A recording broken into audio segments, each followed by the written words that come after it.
Bonjour Monsieur François Burga, bienvenue dans le média Aloha News. Vous êtes islamologue, politologue, essayiste et vous réfléchissez énormément sur la question de l'islam contemporain notamment. Aujourd'hui, on se voit pour parler du conflit en Palestine.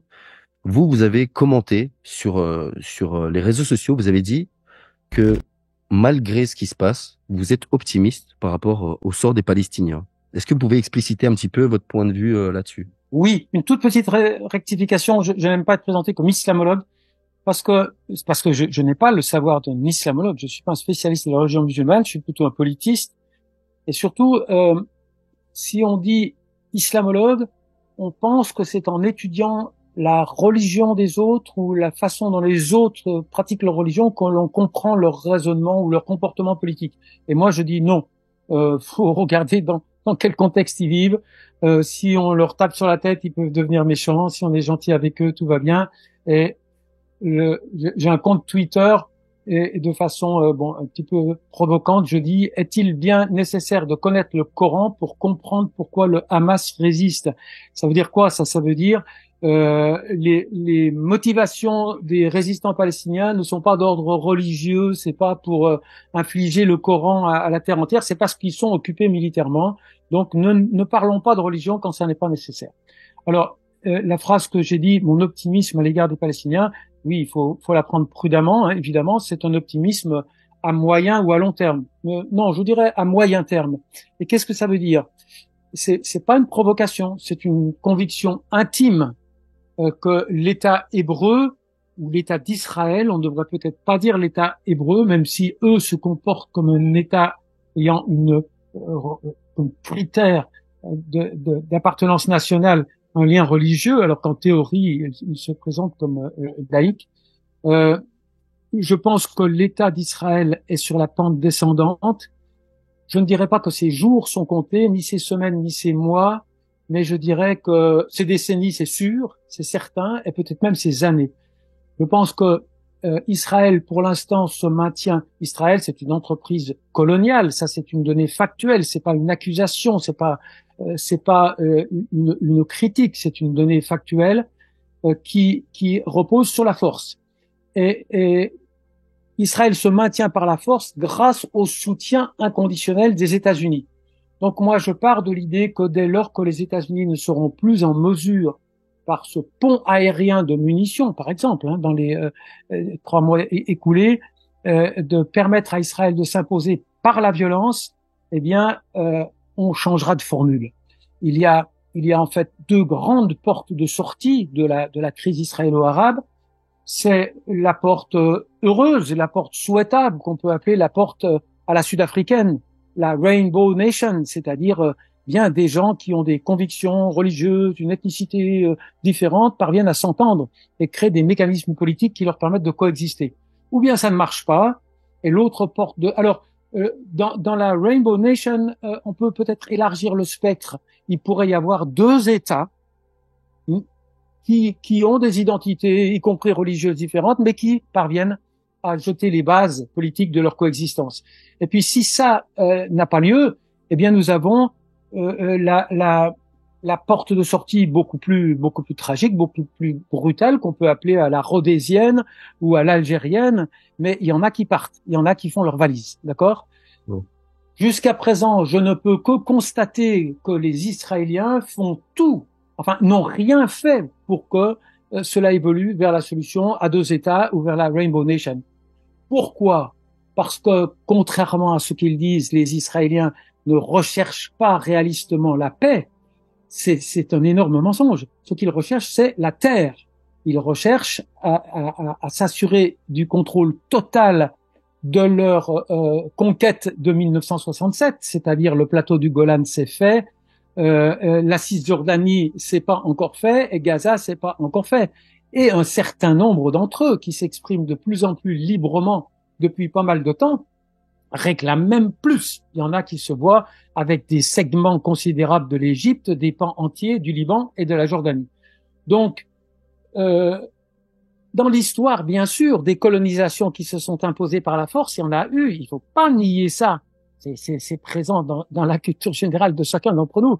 Les Américains, les États-Unis ont fait le grand remplacement. Hein. Le grand remplacement, ça existe et ça a fonctionné. À cela près que c'est nous qui en avons été,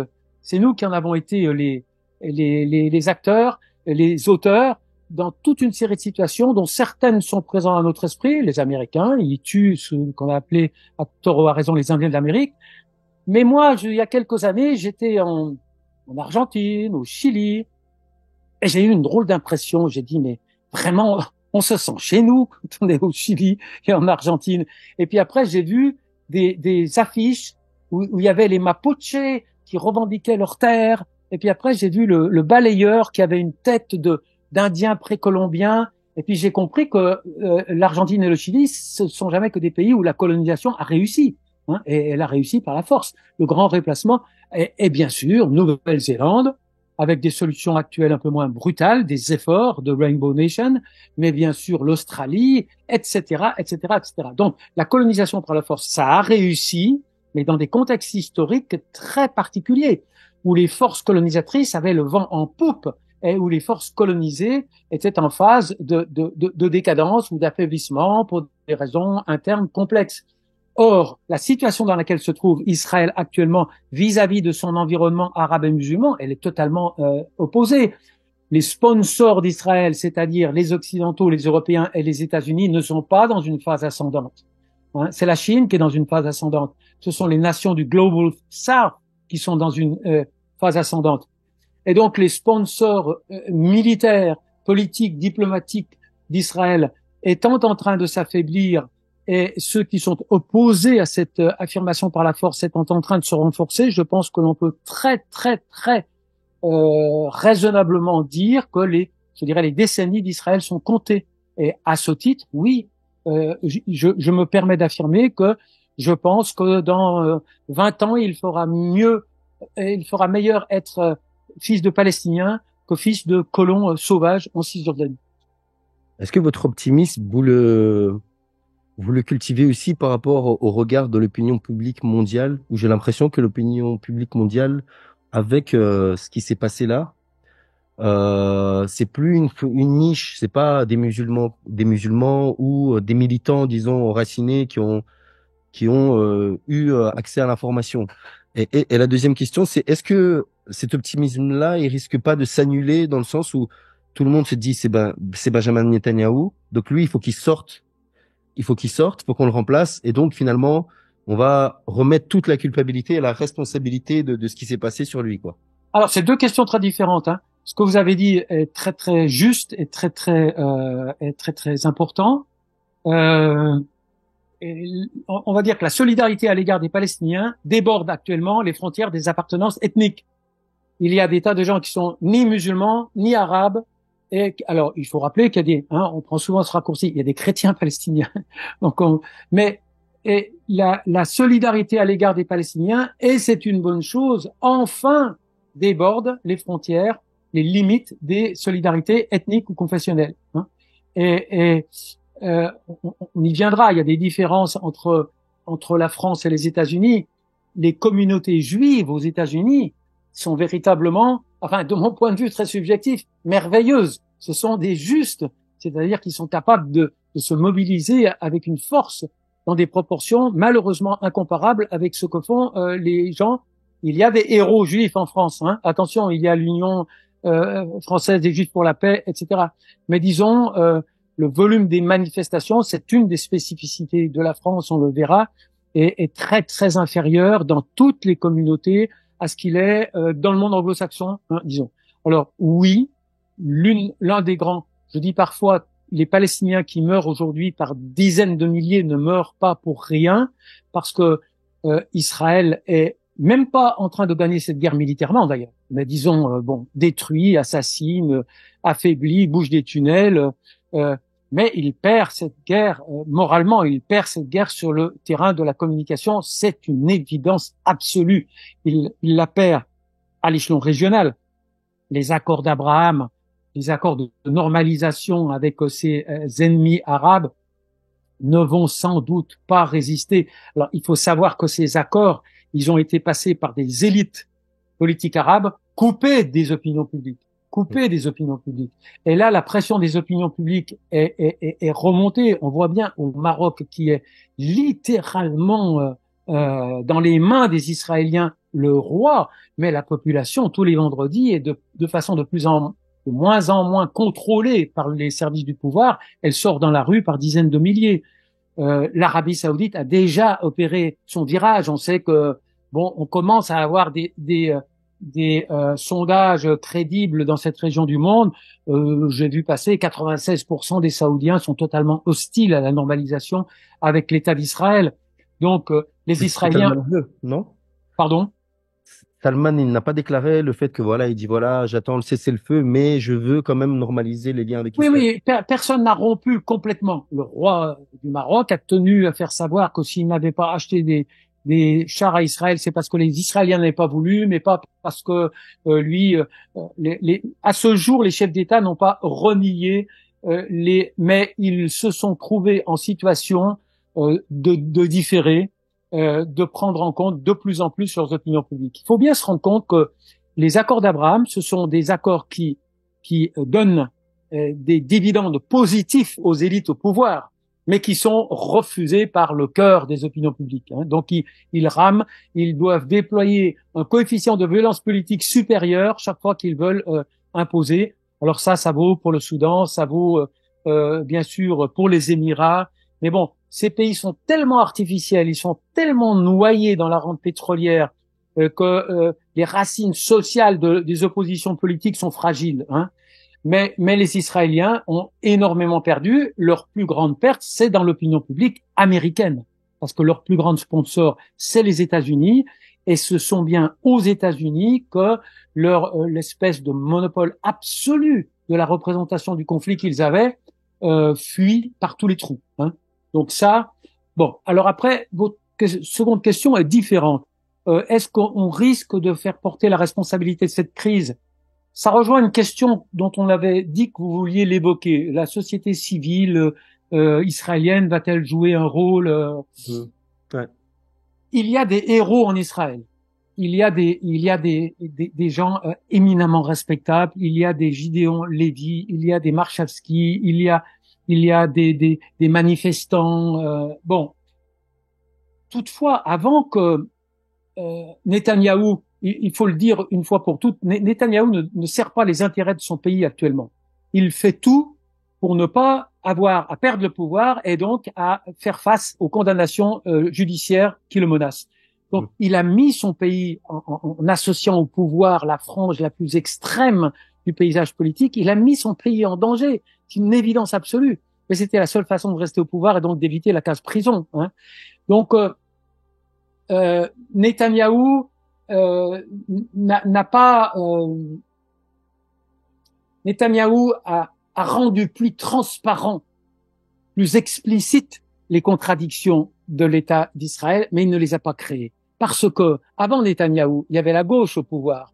Est-ce que la gauche a fait quoi? Quand il y avait des milliers, des dizaines de milliers de manifestants dans la rue de Tel Aviv, qu'est-ce qui réclamait la limitation des pouvoirs judiciaires non, il s'opposait à la limitation du pouvoir judiciaire que voulait faire passer Netanyahou. Mais on les entendait pas défendre les Palestiniens. On les entendait pas lutter contre la colonisation. C'est ça le gros problème de la gauche israélienne. C'est qu'elle elle a fait un sionisme acceptable. Un sionisme propre. Un sionisme qui disait, non, nous sommes laïcs. Alors évidemment, Netanyahou, il est arrivé après, il a dit nous sommes le peuple des Lumières, nous combattons le peuple des ténèbres. Ça fait pas chic sur la scène internationale. Il a laissé s'exprimer le racisme sectaire de ses colons à l'état pur. Mais structurellement, la dynamique qui empêche la paix en Palestine et la solution à deux États, qui est la dynamique de colonisation, la gauche ne l'avait pas freinée. Et donc, l'idée qu'il suffirait d'enlever Netanyahou et de remettre des sionistes propres sur eux, et sachant communiquer de façon plus fonctionnelle avec l'Occident, j'ai peur que ça soit un piège. C'est structurellement que l'État d'Israël pose un problème.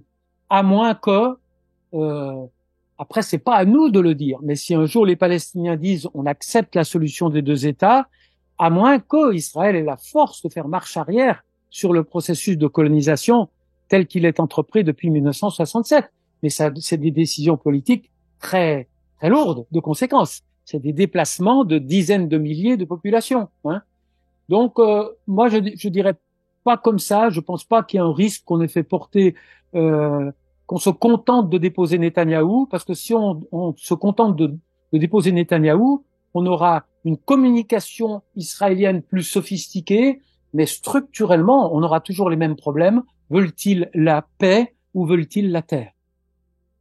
Est-ce que, si je vous comprends bien, vous dites que finalement, l'idée du sionisme, enfin la normalisation de l'idée sioniste, traverse tout l'échiquier politique israélien, que ce soit la gauche, la droite, Ah oui, bien c'est vraiment sûr. une idée normalisée. Ok. Ah oui, bien sûr. Mais sinon, vous prenez votre valise et vous rentrez chez vous, parce que chez vous, pour une grande partie des Juifs, c'est la France, les États-Unis, l'Irlande, etc., etc. Oui, il y a une contradiction.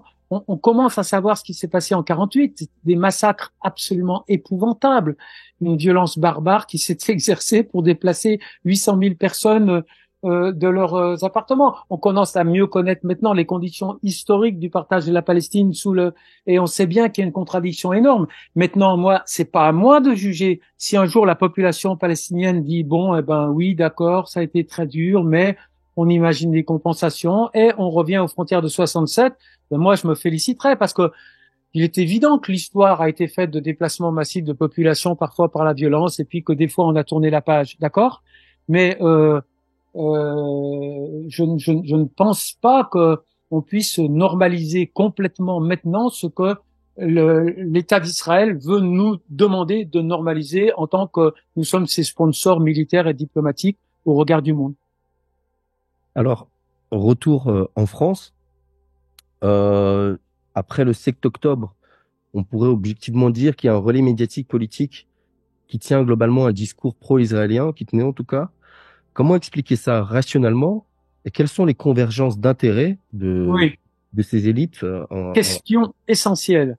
Alors, petite nuance, la France a toujours eu un discours, enfin, sauf peut-être 67 de Gaulle, mais depuis au moins une décennie et plus, la France avait un discours systématiquement favorable, très unilatéralement à Israël, d'accord? La façon, on y reviendra, les élections qui ont porté le Hamas au pouvoir ont été piétinées par la communauté internationale qui les avait financées et supervisées, etc., etc. Mais il est très important qu'on comprenne ce qui fait de la France un cas un peu unique et ce qui fait que le rapport de force pro-israélien a évolué de façon drastique, spectaculaire en faveur d'Israël au cours des 4 ou 5 dernières années. Il y a deux fonds de commerce au sens noble du terme pour le soutien des Israéliens. Il y a un fonds de commerce positif, je dirais. Il est lié aux circonstances historiques que l'on connaît bien. C'est que nous avons tous une mauvaise conscience énorme parce que nous savons bien que les crimes des nazis, ils auraient peut-être pas pu les commettre aussi facilement si nous n'y avions pas été associés avec une bonne volonté étonnante. Vous voyez, je vous parle depuis Aix-en-Provence. Je suis allé il n'y a pas si longtemps que ça visiter le camp des Milles. Le camp des Milles, il faut savoir que quand les Allemands n'occupaient pas la zone sud de la France, les Français se hâtaient d'anticiper leur volonté d'arrêter les Juifs, de les mettre dans des camps de concentration pour les déporter vers des camps qui étaient encore plus graves que ça. Donc, il y a le mot fonds de commerce est péjoratif, donc je le retire. Il y a une raison objective au soutien des Israéliens, c'est cette dette de mémoire qu'une grande partie de la population a à leur égard. Mais, et là, on entre sur un terrain qui est beaucoup moins beau. Qui combattent les Israéliens? Les Israéliens combattent on oublie les chrétiens, des Arabes et des musulmans. Voilà le second fonds de commerce du soutien à Israël. Et auparavant, tous ceux, disons, les spécialistes de la haine raciste de l'arabe et du musulman, c'était l'extrême droite en France. Hein, la droite dure, l'extrême droite. Mais la droite dure et l'extrême droite ne pouvaient pas soutenir Israël. Pourquoi? Parce qu'elle était taxée, pas à tort, d'antisémitisme. Donc une grande partie je reprends l'expression du fonds de commerce potentiel du soutien aveugle à Israël, ne pouvait pas être mobilisé. Je dirais, à la limite, les Israéliens n'en voulaient pas. Et on a vu, ça s'est produit dans des manifestations. On ne veut pas que le Front National vienne soutenir Israël. Eh bien, c'est cette page-là qui a été tournée de façon très, très, très spectaculaire. C'est-à-dire que maintenant, le camp du soutien aveugle à Israël est composé de tous les soutiens classiques, une partie des chrétiens, une partie une grande partie de la droite, des pans entiers du PS, qui a toujours été très sioniste. Mais à ces forces politiques classiquement alliées à Israël sont venues s'ajouter des forces politiques qui, comme par hasard, sont en pleine ascension et qui sont toutes les forces d'extrême droite, de droite dure et d'extrême droite. Pourquoi? Alors, je vais employer des formules très dures, mais les Israéliens font à certains égards ce dont les forces d'extrême droite, ce que les forces d'extrême droite rêvent de faire. C'est-à-dire? Ce qu'elles regrettent de ne pas avoir été capables de faire dans les situations coloniales, tout particulièrement algériennes. C'est-à-dire de s'imposer encore et encore, comme on l'a fait dans la conquête, comme on l'a fait dans une partie de la guerre de libération, de continuer à passer en force, en s'imposant purement et simplement de façon militaire. Donc je dirais qu'Israël, aux yeux d'une trop grande partie des Français, conduit la proxy war, la guerre par procuration, que eux, sans oser trop nettement le dire, rêvent de mener. Et je n'invente pas, puisque les Israéliens, la rhétorique de la propagande israélienne a toujours consisté à corréler les Palestiniens aux méchants Arabes dont nous avons vocation à nous séparer. Bien sûr, événement essentiel, les épisodes terroristes qui ont touché la France, disons, pour ne citer que les principaux, 2015, le Bataclan. Non, ça n'a pas touché la France, mais dès le 11 septembre 2001, souvenez-vous, on s'en souvient pas assez, Sharon déclare au monde, vous avez Ben Laden, nous avons, et attention, il va pas dire nous avons Ismaël Haniyeh ou le Hamas, il dit nous avons Yasser Arafat.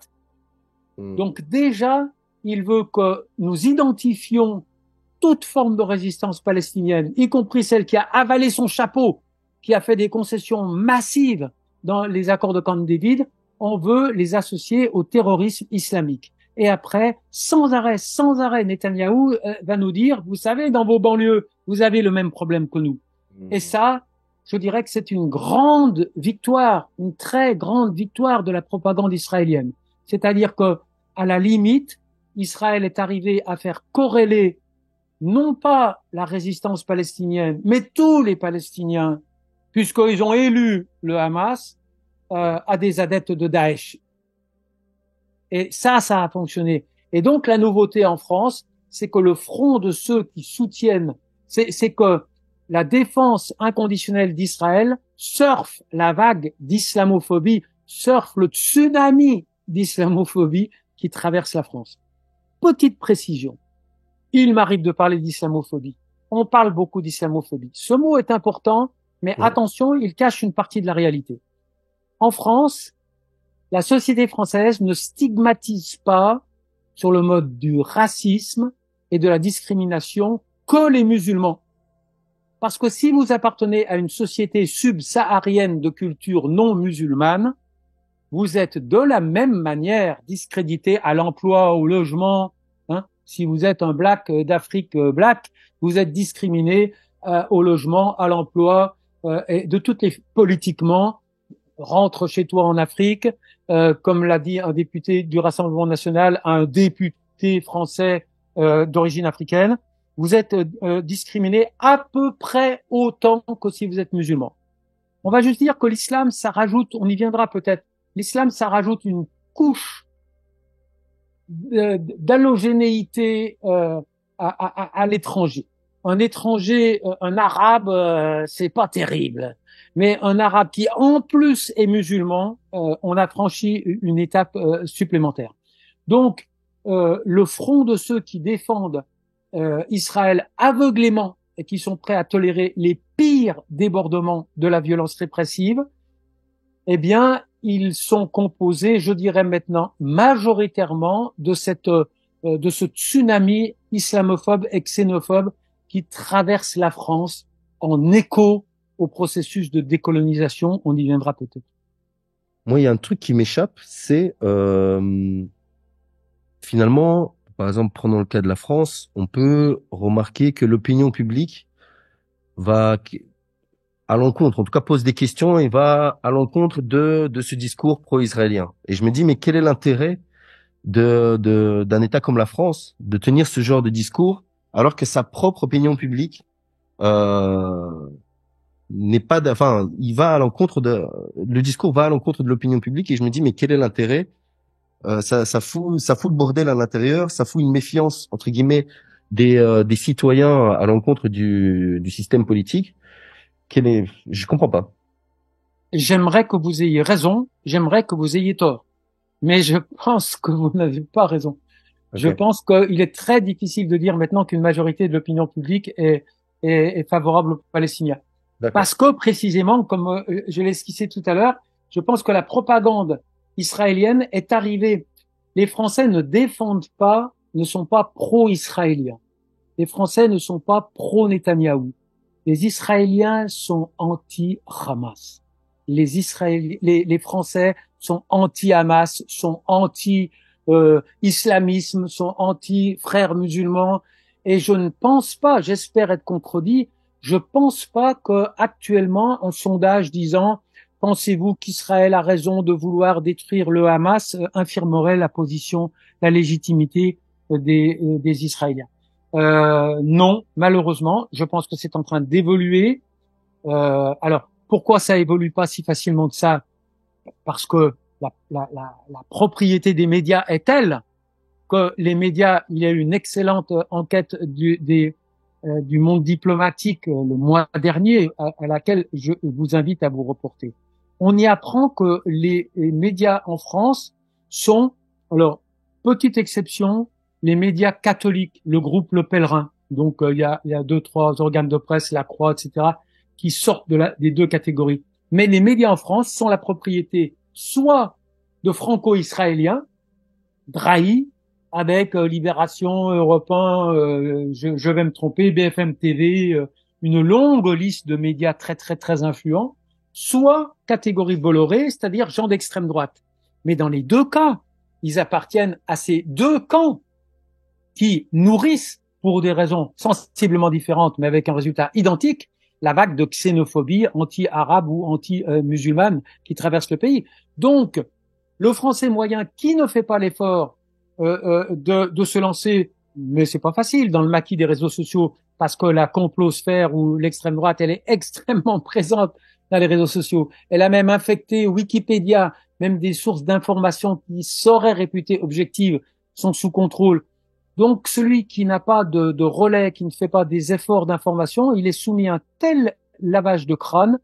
Je faisais la remarque l'autre jour, mais remarque entre mille, la plainte devant la CPI, quand la défense israélienne est passée devant la CPI, la La Cour CJ. internationale de justice, CIJ, on était informé en temps réel. On n'a pas raté une minute de la défense israélienne. Quand il y a eu l'acte d'accusation de l'Afrique du Sud, nos médias ne relayaient pas, etc., etc., etc.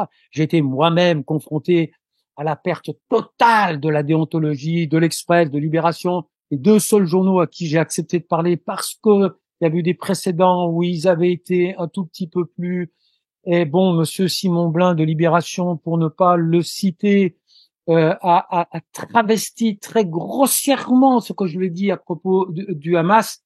Et sa collègue Alix L'Hôpital, ça me fait plaisir de la citer, de l'Express, a titré Burga, l'idiot utile du Hamas, alors que j'avais très longuement expliqué dans des termes voisins de ceux que je suis en train d'employer maintenant, mais notamment j'avais dit, vous savez, la Palestine pour moi c'est pas un combat théorique, c'est un pays que je connais, j'y suis allé, les dirigeants du Hamas, je les ai rencontrés, j'ai fait des conférences aux militants, donc quand je m'exprime, c'est pas seulement sur des positions idéologiques, tout ça disparaît complètement, et tout ce qu'on veut, c'est que j'ai exprimé du respect. Alors, je ne sais pas si vous avez vu passer cette phrase, mais littéralement, cette phrase n'était pas très très dangereuse puisque j'ai dit, j'affirme que j'ai infiniment plus de respect pour les dirigeants du Hamas que je n'en ai, sous-entendu, j'ai du respect pour les dirigeants israéliens, mais j'en ai un peu moins. Donc, vous voyez, c'était pas très, très méchant. J'ai juste dit, j'ai un petit peu plus de respect pour le camp palestinien que pour le camp israélien. Eh ben, on m'a traîné dans la boue, mais de façon absolument inimaginable. Et j'ai cru, quand Simon Blin de Libération me dit je veux entendre de votre bouche, eh bien non. Et bon, et la raison c'est quoi? C'est que quand vous avez un propriétaire d'un journal et un rédacteur en chef qui sont tous deux israéliens, et il suffit pas de dire ah oui mais un Israélien de gauche, mais ça ne change rien.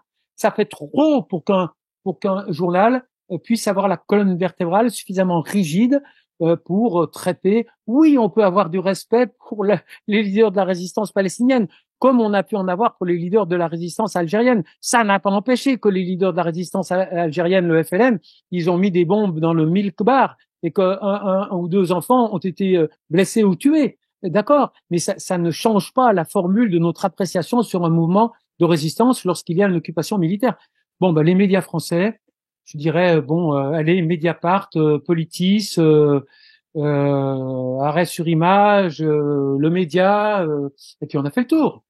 Tout le reste, c'est absolument terrifiant. Toutes les chaînes, y compris bien sûr France Culture et France Inter. Moi, j'ai énormément d'exemples. J'ai pas toujours été complètement exclu des radios de service public, mais tout à l'heure, on parlera peut-être du Hamas, mais c'est un exemple parmi mille. En 2006, je rentre de Gaza. Et ce qui m'avait frappé, on disait les femmes sont obligées de vendre leurs bijoux d'or pour pouvoir manger. C'était ça la situation. C'était le début de l'embargo. On était en 2007. Embargo terrible. Ils ont arrêté tous les élus. Et la journaliste de France Culture, parce que France Culture a toujours été un porte-voix de la vision israélienne, et malheureusement France Inter également, et c'est encore pire maintenant. Et la journaliste de France Culture voulait me faire dire quelles étaient, selon moi, les relations entre le Hamas et Al-Qaïda. C'était le prisme d'analyse. On voulait que soit assimilée la résistance de ce mouvement qui venait d'être élu démocratiquement à l'Assemblée législative, qui était réprimée à la fois par l'Europe, les Israéliens et l'autorité palestinienne. Il fallait qu'on l'assimile à Al-Qaïda. Eh bien maintenant, tous ces Français qui sont prêts à comprendre, qui ont envie de comprendre, c'est pas trop facile pour eux. Heureusement, il y a quelques grandes voix en France. Et je pense qu'il faut citer Mélenchon. Moi, j'ai des tas de désaccords avec Mélenchon parce que la lecture qu'il a fait du conflit syrien était, à mon avis, complètement à côté de la réalité. Il était dans le logiciel tout ennemi d'Israël est forcément un bon leader arabe. Et non, il y a des situations plus compliquées que ça. Mais disons, Mélenchon fait un sans faute sur la crise israélo. Et bien sûr, Dominique de Villepin fait actuellement un sans faute. À quelques nuances près, parce que ceux qui font un sans faute se croient obligés. Ils pensent que pour avoir le droit de nuancer la vision dominante, il faut cracher sur le Hamas, il faut criminaliser le Hamas à fond, complètement, en faire un monstre. Et moi, je suis pas d'accord. Je pense que la réalité se situe à un autre niveau. Alors, peut-être pour fermer ce petit volet-là, vous, par exemple, vous faites un peu dézinguer par certains médias. On dit que vous êtes un peu ou islamophile ou pro-Hamas. Il y a il y a un exemple qui me vient en tête, c'est qu'il y a des gens discutent et parfois j'en discute des invités, etc., pour que j'invite, etc. Et là, vous avez prononcé mon nom et il y en a qui ont sauté au plafond en disant tu vas inviter une épouvantable islamiste. Oui, bien sûr, je suis habitué à ça. Moi, j'ai deux casquettes, qui se superposent très, très, très logiquement. C'est que mon premier objet, donc je suis chercheur au CNRS, je ne le suis plus, je suis à la retraite. Mais donc, j'ai été toute ma vie chercheur au CNRS et mon objet principal d'analyse, c'était cette génération politique qui, à partir des années 70, a commencé à émerger, qu'on appelait les islamistes, et qui ont progressivement envahi les scènes politiques du monde arabe. Donc, tous les 5 ans, mes collègues annonçaient que c'était la fin de l'islam politique, les islamistes étaient battus, ils avaient perdu, les femmes ne les aimaient pas, les militaires ne les aimaient pas, les Kabyles ne les aimaient pas, les jeunes ne les aimaient pas, les vieux les aimaient encore moins, etc. Et depuis 40 ans, j'entends ces mêmes prévisions de disparition des islamistes, et les islamistes, au contraire, ils se sont diversifiés, mais ils sont toujours là et ils se portent bien. Et la caractéristique de ma posture, c'est que j'aime pas qu'on dise que j'ai soutenu ces courants. J'ai soutenu une approche rationnelle de ces courants. J'ai dit, attention, c'est pas parce que quelqu'un dit Bismillah qu'il faut boucher vos oreilles, ne pas écouter la suite. S'il dit Bismillah, je vais te casser la gueule, il faut avoir peur. S'il dit Bismillah, j'ai une conception différente de mon appartenance religieuse que vous et nous pourrions peut-être en discuter, on va en discuter, d'accord? Donc, moi, tout mon travail, 4-5 livres de suite, ça commence par l'islamisme au Maghreb, c'est le sous-titre qui est important, la voix du Sud. Je dis attention, les mecs qui nous parlent musulmans, en gros, c'est la voix de nos interlocuteurs de la phase post-coloniale. Et alors j'ai employé cette formule qui me colle toujours au basque, mais que je renie absolument pas. J'ai dit, l'islamisme, c'est le 3e étage de la fusée de la décolonisation. Donc, en quelques mots, qu'est-ce que j'ai voulu dire? La rupture décoloniale, la rupture avec la colonisation, s'est opérée, pas de façon simplificatrice et mécanique, mais à 3 niveaux. Le premier niveau, c'est l'Algérien qui nous dit « Je ne veux plus de drapeau français chez moi, tu m'excuses, tu le remportes, le mien a pas la même couleur. » C'est la rupture politique. Le deuxième niveau, c'est Monsieur le Britannique, tu as emmené les clés du canal de Suez, tu continues à contrôler le canal de Suez. Et Monsieur le Français, tu es resté dans le sud de l'Algérie, tu continues à contrôler les ressources pétrolières. Tu vas me rendre le contrôle sur mes ressources économiques. C'est l'ère des nationalisations. C'est un second niveau dans la rupture décoloniale. Et il y en avait un troisième. Et ce troisième-là est plus complexe à comprendre, est plus complexe à mesurer, est plus complexe à gérer rationnellement. Ce troisième niveau, c'est je vais progressivement me séparer des catégories sémantiques et analytiques que tu m'avais imposées comme étant les seules, attention, je vais jargonner, les seuls à pouvoir exprimer l'universel, les seuls à pouvoir faire avancer la machine, les seuls à pouvoir nourrir le progrès. Non, je vais revenir au lexique de la culture héritée de mes ancêtres. Et moi, le lexique hérité de la culture de mes ancêtres, nous, on était, et on est toujours musulmans, c'est le seul compartiment de notre identité que vous n'avez pas réussi à éradiquer. Ben nous, on va parler musulman. C'est-à-dire qu'on va chercher dans les tiroirs de notre patrimoine musulman les solutions, les expressions pour décrire et les solutions pour résoudre les problèmes auxquels nous sommes confrontés, tant à l'intérieur de nos sociétés qu'à l'extérieur. Et ça, il faut bien comprendre que ce troisième étage-là, ce troisième niveau de rupture, on l'a jamais encaissé. Jusqu'à ce jour. Jusqu'à ce jour, nous considérons comme illégitimes les acteurs politiques de la scène internationale qui emploient le lexique qui n'est pas celui dont nous croyons avoir le monopole. Je vais prendre un exemple dont je pense qu'il est très éloquent. Pourquoi le Canard enchaîné, ce bastion français des vieilles gauches anticléricales, en est-il arrivé, en est-il tombé si bas qu'il s'exprime maintenant très régulièrement sur la même ligne qu'aux valeurs actuelles? Pourquoi? Je vais faire un petit détour. Ce que j'ai écrit sur l'islamisme, moi, ma seule chance en tant que chercheur, c'est que grâce au CNRS, grâce au ministère des Affaires étrangères, j'ai vécu 24 ou 25 ans dans cette société.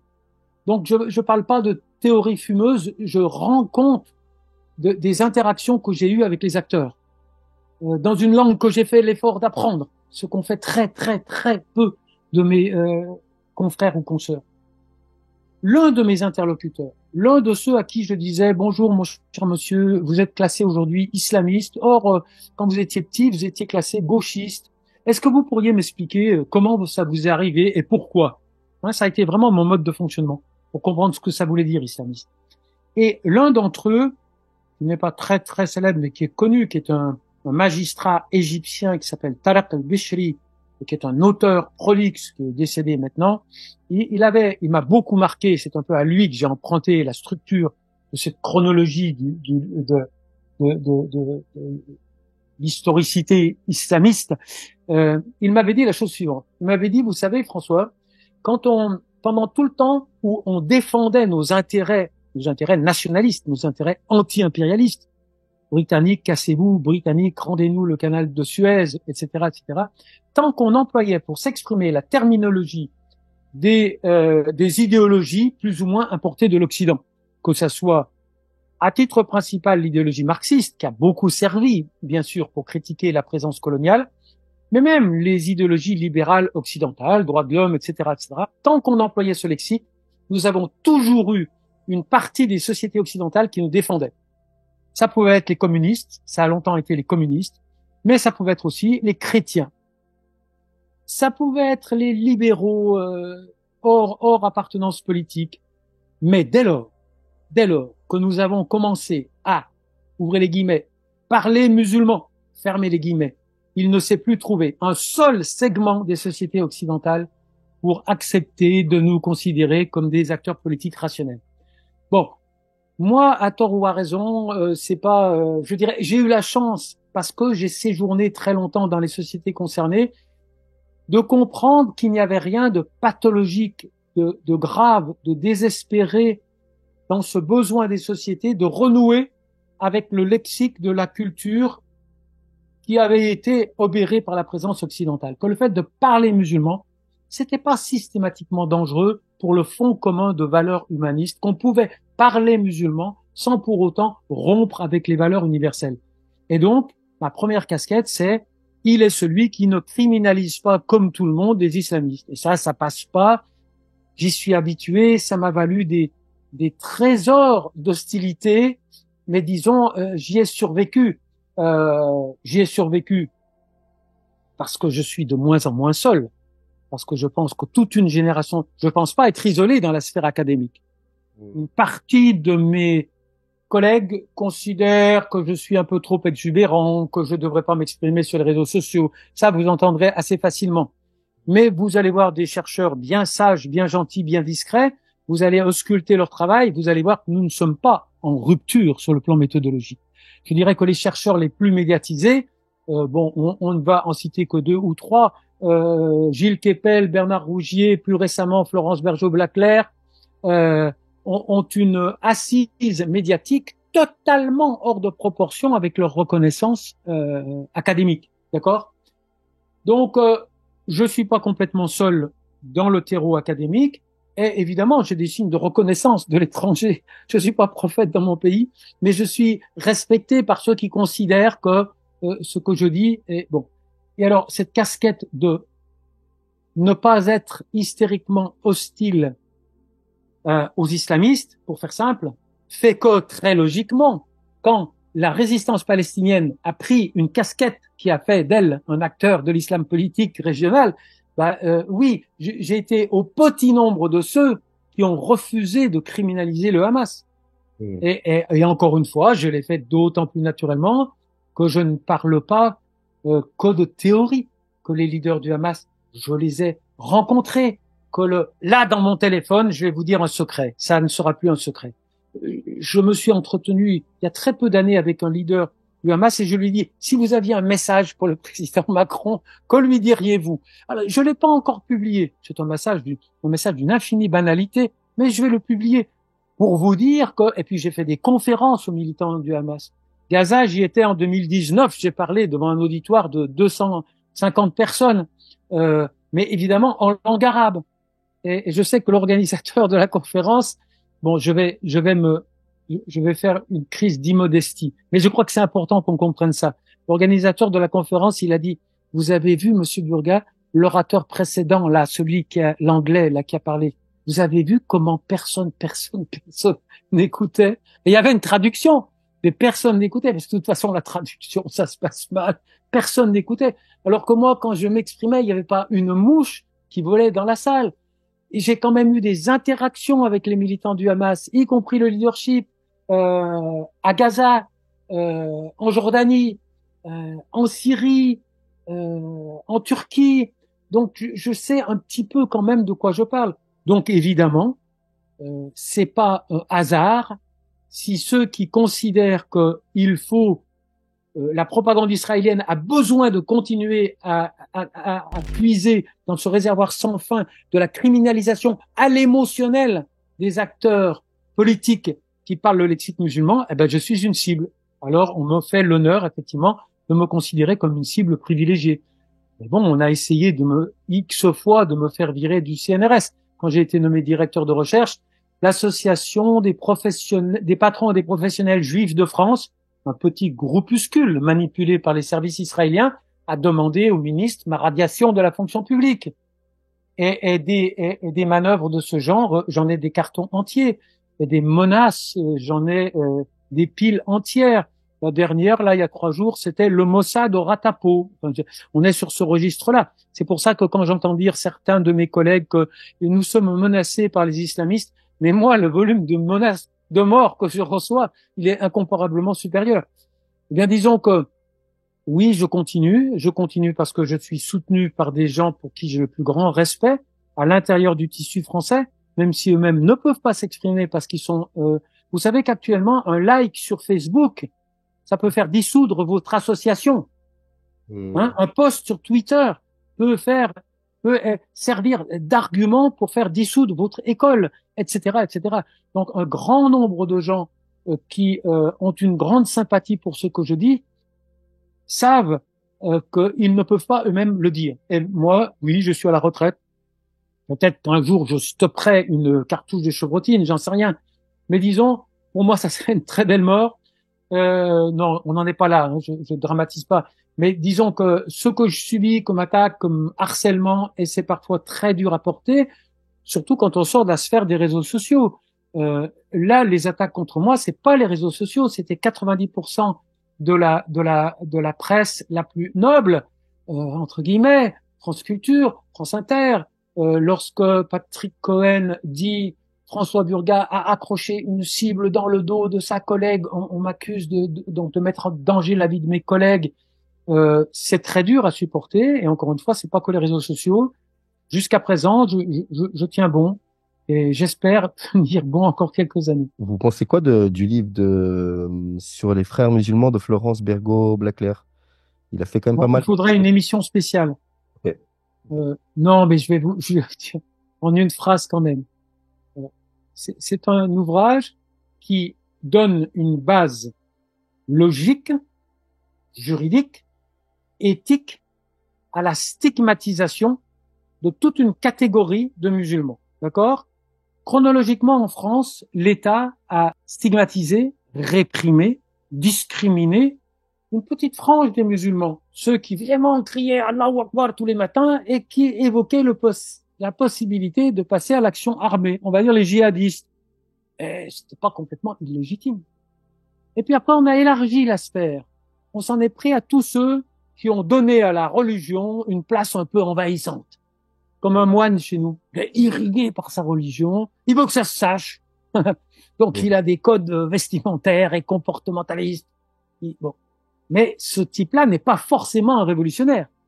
Mais c'était too much. Donc, on a englobé tous les salafis dans la sphère de ceux qui étaient légitimement stigmatisés.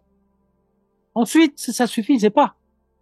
Donc, on s'est mis à englober la sphère qu'on va appeler fréristes, des frères musulmans. Ça me choque pas le mot frériste, on peut l'employer. Les frères musulmans, ce sont des gens qui, à l'opposé des salafistes, sont pour un travail de conceptualisation, de contextualisation de la norme religieuse aux exigences de la culture locale. Ce sont des gens qui ont fait évoluer considérablement l'expression normative de l'appartenance à la religion musulmane et qui se sont adaptés à la compétition électorale, au pluralisme de très longue date. Ce sont des gens avec lesquels nous n'avons aucune raison d'être en compétition autre que légale et légitime dans l'arène politique. On les a englobés, mais ça suffisait pas. On est allé plus loin. J'aime pas, enfin, le nom de Tarek Ramadan est devenu un nom complexe à manier parce qu'il s'est discrédité, et encore jusqu'à un certain point, avec l'affaire que vous savez. Mais Tarek Ramadan, au bout de 30 secondes, vous disait toutes les raisons pour lesquelles il n'était pas frère musulman. Il se pensait à l'extérieur de la France. Eh bien, Tarek Ramadan a été englobé. Je dirais, il est même devenu la cible privilégiée du travail de stigmatisation parce qu'il avait un inconvénient, Tarek Ramadan. Il était 14 000 fois plus intelligent et convaincant et éloquent que Chalroumi. Nous, on préfère l'analphabète qui bafouille avec un petit chapeau. Non, Tarek Ramadan, il était champion de tennis, il parlait extrêmement bien plusieurs langues. Mais on ne s'est pas arrêté là.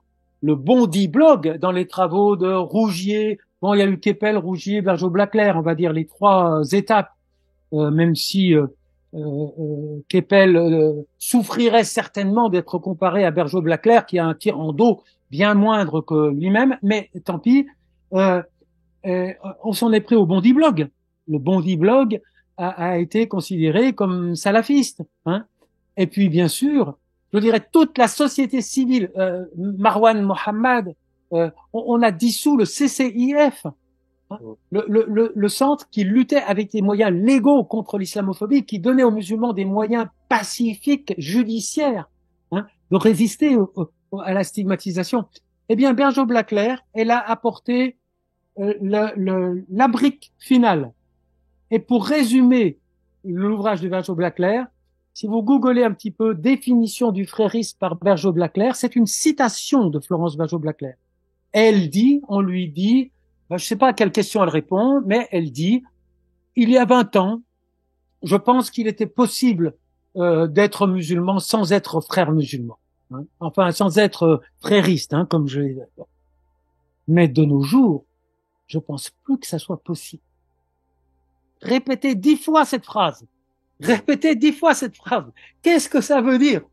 Aujourd'hui, quand on est musulman, on est forcément un membre de cette catégorie dont pendant 350 pages, je vous ai expliqué qu'ils sont totalement incompatibles avec la République. Voilà, tout est dit. Donc, l'ouvrage de Florence Bergeau-Blaclair, c'est la cerise sur le gâteau d'une dynamique qui remonte même pas à Keppel, à Bernard Lewis, qui est le problème n'est pas explicable par les contingences sociales, sociopolitiques, militaires de la vie sur Terre. Non, il y a un problème dans le Coran. Il y a une ou deux sourates. Faudrait, vous voyez, faudrait couper quelques sourates. Faudrait qu'ils se réforment, hein, pour qu'ils deviennent fréquentables. Et ça, c'est évidemment une théorie qui est très, très populaire parce qu'elle nous exonère. Chaque fois qu'une théorie explicative de la violence terroriste, de la violence dans le monde, se concentre sur l'appartenance religieuse des acteurs ou sur l'appartenance culturelle des acteurs, elle a un avantage énorme. Elle nous exonère de toute responsabilité. Alors que si on explique cette violence avec un lexique politique, c'est parce que le mec, il pense qu'on n'aurait peut-être pas dû et il estime que on est sur le terrain politique, ça a une conséquence, on a nécessairement une part de responsabilité. Ça, c'est intolérable. Donc, bien sûr, on adore en France le primat de l'explication idéologique. On adore le primat de la stigmatisation des opposants. Les Israéliens voudraient que l'on croie que le Hamas résiste parce qu'il y a une sourate du Coran qui est vraiment mauvaise. D'accord? Alors que le Hamas résiste parce qu'ils sont occupés. Il y a des tensions dans la société française, pas parce qu'il y a des musulmans, mais parce qu'il y a des mécanismes de stigmatisation, de discrimination liés à la difficulté qu'a la France à sortir de l'ère de son hégémonie coloniale. Dernier petit chapitre, c'est, vous me faites la transition. On vous a parlé du Hamas. C'est quoi, en fait, le Hamas concrètement? Quand on avait discuté de vive voix pour cerner le contour de cette conversation, alors là, je vais assumer un truc pour choquer un peu tout le monde. Je critique Macron sur à peu près tout, sauf quand il demande de connaître les questions à l'avance dans une conférence de presse, parce que je suis dans son camp. J'estime que ce qui serait très grave, c'est que Macron dise « Ah non, cette question, je ne veux pas la traiter ». Mais qu'on laisse à un orateur public, dans des circonstances particulièrement importantes, le droit de tourner la phrase 2 minutes dans sa tête, c'est pas si grave que ça. Donc quand on avait discuté, vous m'aviez dit quelle est la différence avec Daesh, et je m'apprêtais à vous répondre. Je vais me moquer un peu de vous parce que le seul fait que vous corréliez le Hamas avec Daesh montre que vous n'avez pas été totalement imperméable à la propagande israélienne.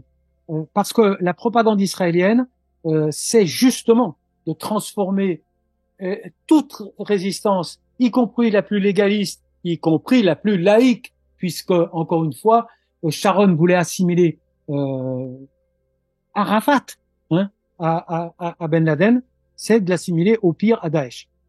Alors, un point. Est-ce que Daesh, c'est des terroristes? Est-ce que Daesh, c'est des sales mecs? Réponse, oui. Oui. Pour condamner Daesh, je n'ai pas besoin ni de nuances, ni de réserve, ni de contextualisation.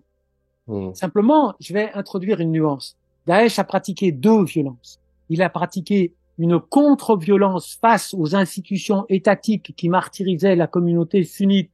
Cette violence doit être analysée dans son contexte, mais aussi, il s'en est pris, il se trouve que j'ai de la chance, mais je suis allé me promener au fond d'Irak chez les Yézidis. C'est un voyage dans le temps.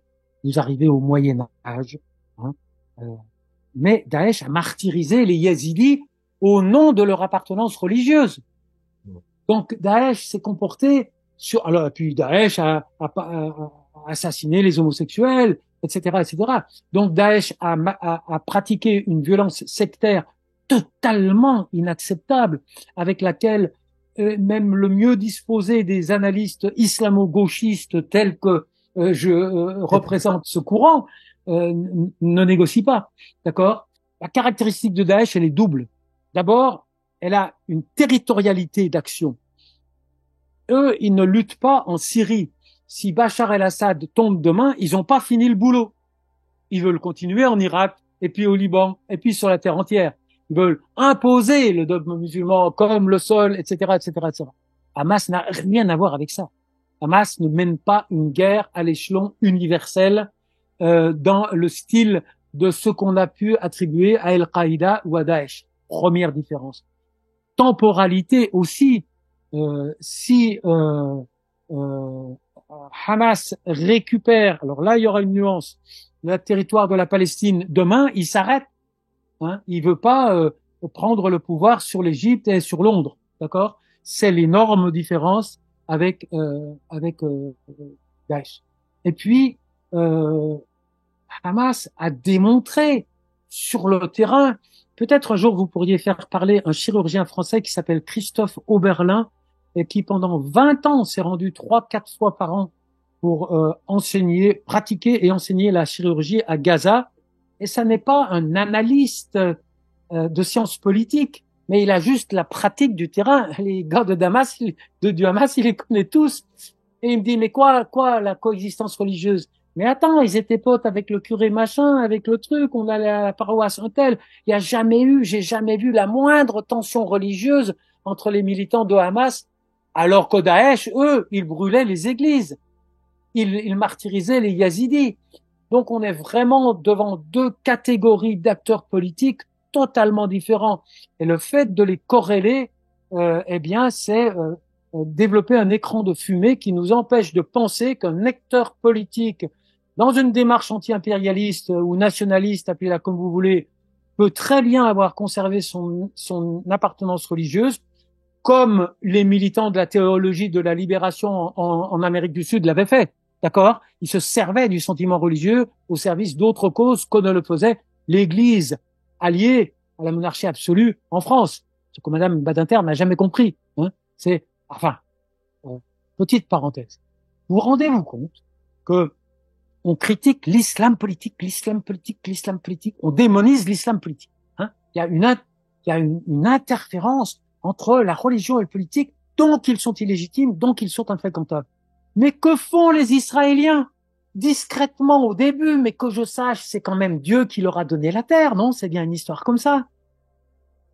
Et plus récemment, nous avons appris que c'est le peuple des ténèbres qui combat contre le peuple des lumières.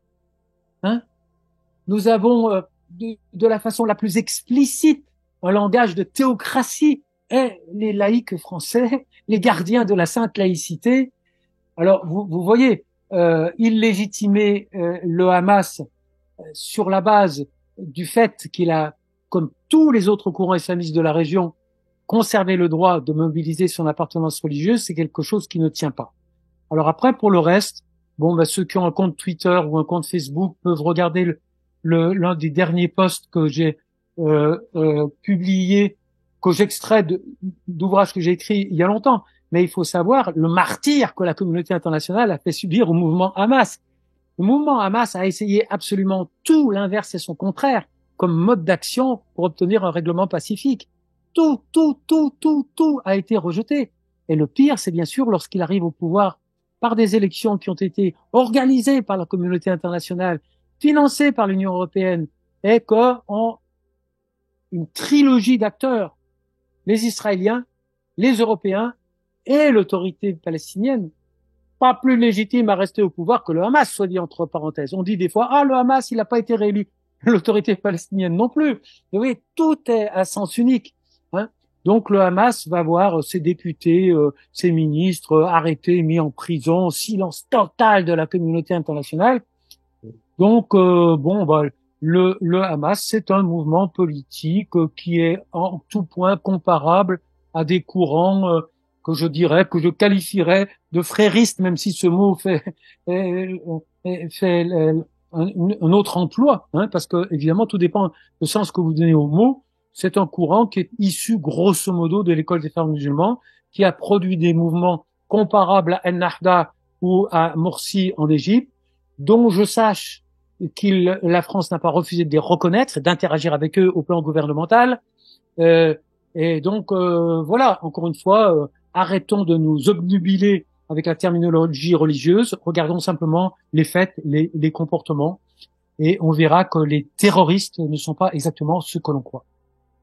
Qu'est-ce que vous pensez du récit eschatologique? Justement, par exemple, il y a une certaine frange je crois, de l'extrême droite religieuse israélienne qui parle du grand Israël et de la venue du Messie, etc., qui signifierait la fin du monde, etc. Et là, je fais vraiment un parallèle entre les discours mobilisés et pas les structures politiques, et Daesh aussi, qui mobilisait à l'époque, il me semble, hein, qui parlait du Sham, comme quoi le Sham, c'est de là que viendrait la fin du monde. Je vous interromps. Si vous voulez m'entendre dire que le courant politique des colons israéliens et d'une bonne partie de la droite, c'est l'équivalent de Daesh, je suis d'accord. C'est exactement ça. C'est exactement ça. Il y a le même sectarisme ouvert. Les colons israéliens crachent sur les prêtres catholiques qu'ils croisent sur la voie du Golgotha. Oui, bien sûr. Moi, je l'ai écrit depuis longtemps. Ils n'ont aucune leçon d'humanisme à donner. Mais ce qu'il y a de grave, c'est que le Daesh israélien, c'est ça le problème avec la société civile. Il irradie d'autres comportements du tissu politique israélien. Parce que si vous légitimez, on entend quand même pas seulement chez les colons le fait de dire mais c'est notre pays, c'est Dieu qui nous l'a donné 4000 ans. Il y a une petite vidéo qui a circulé qui était assez amusante, qui était François Fillon qui avait rencontré le président iranien il y a 2 ans ou 3 ans et le président Khamenei dit à François Fillon, de toute façon les Israéliens, il faut qu'ils se barrent, il faut qu'ils rentrent chez eux. Alors Fillon, choqué, lui dit mais bon, qu'est-ce que vous allez leur répondre? Ils y étaient. Alors Khamenei rit et il dit mais vous savez, nous il y a 5000 ans, on était en Inde. Est-ce que vous croyez que ça nous donne le droit d'y revenir? Voilà, c'est tout. Donc ce qu'il y a de dangereux, c'est que le discours qui est tenu par les colons et qui veut bien nous choquer, il n'est pas si différent de celui qui fonde la légitimité de l'emprise israélienne sur des pans entiers d'un pays où ils n'avaient pas mis les pieds depuis 4000 ans et dont ils ont chassé par la violence, et c'était le sionisme de gauche, le gentil, le laïque, hein, dont ils ont chassé par une infinie violence 800 000 personnes en 1948.